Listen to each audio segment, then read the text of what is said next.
So next up, we're going to hear from Najeem, if he can get his slides up there. Najeem is a PhD student in my group, also close to graduating, pretty close, closer than he thinks. Najeem has a master's in ocean science and another master's in physics from Curla University, and a BSc in physics from the same spot. And he's going to talk to us also about range and bearing estimation, but not of whales, of ships. So take it away, Najeem. Can you see my slides? Yeah, you got to make it full screen. Okay, thank you. Thank you, Dave, for the introduction. Thanks, Hanson, for your wonderful talk. It makes my job a little bit easier. So, Hanson showed us how to calculate the range of a wave using a single sensor. I'm going to show you how can we use two sensors to get the range and bearing of a ship, and what are the advantages of using two sensors. So I basically work with passive acoustic data, and I study the spatial properties of ambient noise. So before going to the details of the talk, I just want to give you a brief introduction about ambient noise and also the noise data analysis. So noise is basically considered as the background sound present in the ocean. For example, if you are looking for a signal from a ship, all the other received signal, the sound generated by wind, rain, or biological sources can be considered as ambient noise. So what happens is it degrades your signal of interest. So when we have an acoustic data from a single hydrophone, the first method is to look at the signal strength of different frequency component. It is power spectral analysis. Now, if we have two hydrophones, so two sensor data, we do cross-spectral analysis, that is looking at the similarity of the signal as a function of frequency at these two spatial points. So for my research, I used cross-spectral data processing. Specifically, I used normalized cross-spectrum, which is coherence. How do we calculate it? Is first we calculate the cross-spectrum between two sensors and then normalize it with the individual power spectrum. So the advantage of using cross-spectrum is it gives us also the direction of the acoustic source. For example, if you look at this particular figure, you have an acoustic source, then two vertically oriented receiver S1 and S2 separated by a distance D. If you process the time series output from these two sensors, it will give you, if you cross correlate the output, it will give you the time delay delta t between the waves passing through these sensors. And from the delta t, you can calculate the angle of the arrival. So this is the case of two vertical sensor. To localize an acoustic source, we actually need to know the range as well as the bearing of the source. So to get the bearing, we actually need either a directional sensor or a horizontally placed two hydrophones. So in this work, I'm showing you how we calculate the range of the ship and how we calculate the bearing using the bathymetry of the region. So this the data that I'm using was collected near Alvin Canyon. It is of Long Island near the shelf break, and we had data for around 30 continuous days. It was continuous recording, and the usable bandwidth was from 10 Hz to 4.8 kilohertz. Apart from ambient noise data, we also had sound speed profile, temperature profile, wind speed. And to calculate the range, here we used a model. So for the model, we need to know the sediment acoustic properties. So we got data from US Geological Survey for the sediment properties of the region.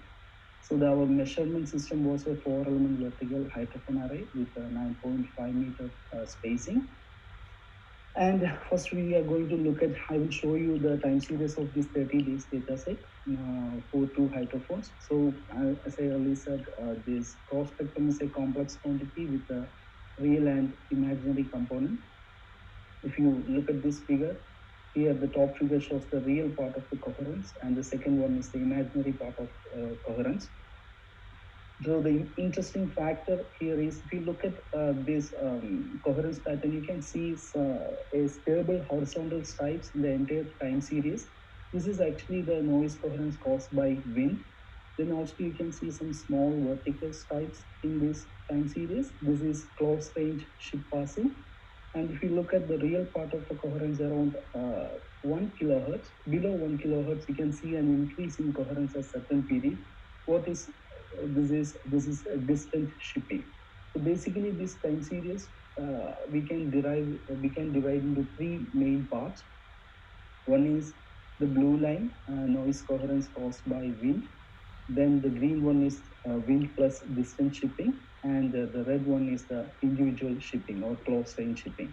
So the interesting factor here is if you look at wind and wind plus distance shipping, when there is distance shipping, if you look at the real part of the coherence, it shows an increase. So what happens here is when these waves, especially these lower order modes, comes towards the sensor, the way it becomes almost in phase. So as a result, it increases the real part of the coherence. But in this presentation, I'm just focusing only on the red part, which is noise coherence caused by a single sensor. So this is actually a one of. So we in our data set we observed around 13 different chip passing. So here the left hand side shows the power spectrum, and the right hand side is the corresponding real part of vertical coherence. So if you look at this power spectrum, you can see that some small stripes here. What is happening here is you have a direct wave and you have a surface reflector arrival. So depending upon the wavelength at different frequencies, it can cause constructive and destructive interference. So as a result, you are seeing these fringes in the power spectrum. But if you look at above 1 kilohertz, you can see that it's really hard to observe these fringes because the wavelengths become very small, and also the noise due to wind dominates. But if you look at the coherence coherence, you can see the clear pattern for the entire frequency range. So that's why coherence is basically a good candidate for doing an inversion, because it just discard all the noise component, noise received at 2 points. So theoretically, in a simple model, we can express as this. We have an acoustic source and a receiver. So there are two different parts. One is direct part and the other one is surface reflected one. So the surface reflected one you can represent as an image source. So this particular effect is generally known as Lloyd's smoke effect. We can observe this mainly in passive acoustic data sets. So using this simple geometric arrangement, we can derive at the pressure distribution as a function of range, frequency, and depth. So this is actually the pressure field for a moving broadband acoustic source. But in our case, we actually used a 2D model with where we can include water column, sound speed, and the seabed geoacoustic properties. Because at low frequency, sound interact with the seabed. So as a result, we used this model. So what we did next was we created a matrix of theoretical coherence as a function of range. Then compared that theoretical coherence with the data at each time step, and based on the best fit between the model and data, we calculated the range of the ship. So this is one such data set. We have the top figure shows us the vertical coherence as a function of frequency and time. The second one is the estimated range using a two-layer model. So here you can see that this ship is continuously producing sound and roaming around these sensors, and this is the correspondingly estimated range. But from this, what I'm going to show is we also have some other data set where we see a different pattern for this real coherence. One is this one. For example, if you look at the top figure here, this is the data for a single ship which is possibly traveling in a straight line. And the second one is the best fit between the model and data. So this is a 2D model which varies with respect to range and depth. And the third one is the estimated range from model data inversion. So here in this red marked region, you can see that normally if a ship travels in a straight line, you get one closest point of approach. But here you can see that the 2 point of approaches, which is practically impossible. So what we think is this the measurement system was deployed near this Alvin Canyon. So this change in the pattern in the data is actually due to focusing of sound caused by the bathymetry of the region. But 2D model cannot pick up this change in the bathymetry. So what is happening here is if you have an acoustic ray or wave in a slopy bathymetry, If you look at the top figure on the right hand side, after each ray reflection from the bottom, the ray gets steeper and steeper. In a three-dimensional environment, suppose if we have a source at deep water and if you send the sound towards the shallow water, what happens is because of this reflection, the sound refracts towards the shallow water or deep water region. So this relay creates some sort of focusing of sound. So we think when the ship is passing through this canyon axis, that is creating horizontal refraction of sound caused by bathymetry, and that is causing this variation in the range estimate. And the 2D model is not enough to pick this change in the intensity caused by the bathymetry. So in order to prove that, we actually created a Gaussian canyon bathymetry by assuming we have a constant sound field water column over a homogeneous bottom. We invoke principle of reciprocity for computational ease. It is actually if you have an acoustic source at point A and a receiver at B, even if you interchange the position of A and B, there is no going to be a change in the field. So what we did is we kept a source at 250 meter depth, which is actually our receiver depth. Then calculated the field for 300 hertz at 10 meter depth, which we can approximate at the depth for a ship. So this is the pressure field distribution at 10 meter depth. If you look at here, you can see that through y is equal to 0, there is a focusing of sound caused by the bathymetry. You can see an increase in intensity. Our next step was to see whether this increase in intensity would cause any change in the coherence pattern. So what we did is we calculated the field for a number of sensors and choose two different paths. One is parallel to the canyon axis, the Gaussian canyon axis, and the other one is at an angle which crosses the canyon axis at some point. Then this is the result. The top figure shows the parallel track. Here you can see the first figure on the top side is the transmission loss of pressure distribution as a function of sensors and the range from closest point of approach. And the second one is the coherence. So for the parallel track, you can clearly see the symmetry in the noise field because there is no change in bathymetry. As a result, you can see the coherence also symmetric on either side of this closest point of approach. But if you look at the other track, which is an oblique track, you can see an increase in the intensity at 2 kilometer range.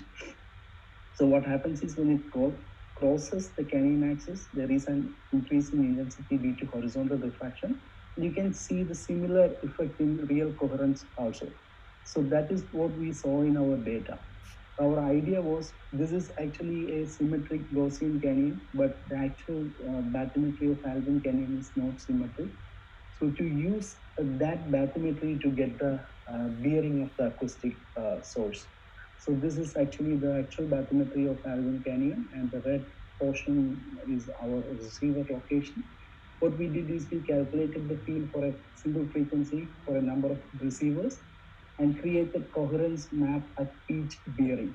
So we created bearing from 0 to 360 degree and then compared it with the data. So this is actually the best match that we got between data and model after inversion. So the left-hand side figure shows the real coherence as a function of frequency and range. The right-hand side, this is the model output, the best fit between model and data. So we found the azimuth as a minus 135 degree. This is the corresponding track. So here you can see that if you look at the model result, there are multipath interference there. And the other problem with the model result is here we use a single frequency as a function of number of receivers, but data is actually for two receivers as a function of frequency. So we need to improve the model result by calculating coherence as a function of frequency, which needs a lot of computational time. So that is the work that needs to be done. In conclusion, we use this image interference effect of a passing vessel, and we used a simple 2D model to get the range of the ship using simple model data comparison. And then in order to prove that we found this particular effect of focusing of sound due to the bathymetry. So in order to prove that, we use a 3D Gaussian canyon model. and they found that here bathymetry will cause an effect in the range estimate. And finally, we use the actual bathymetry of the region to get the bearing at the closest point of approach.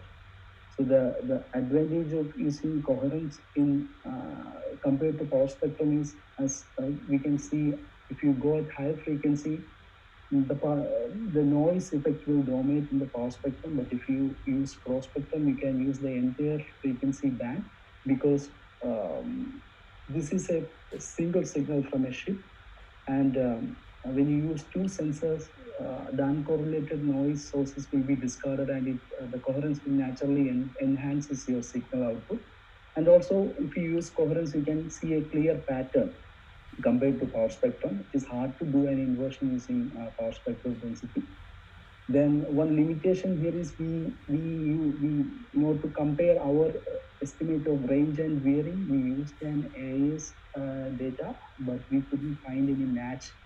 We couldn't find any chip which is passing through our region at the time of acoustic recording. So that is one limitation, but we are still trying to get a better AIS data from US Coast Guard. So yeah, that's it. Okay, thanks, Najeem. Does anyone out there have any questions for Najeem?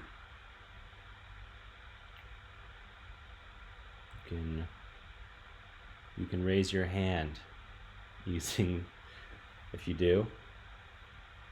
I obviously don't have any questions because I'm constantly asking him questions. This is Hanson. I can ask one. I can't find the hand wave. Sorry.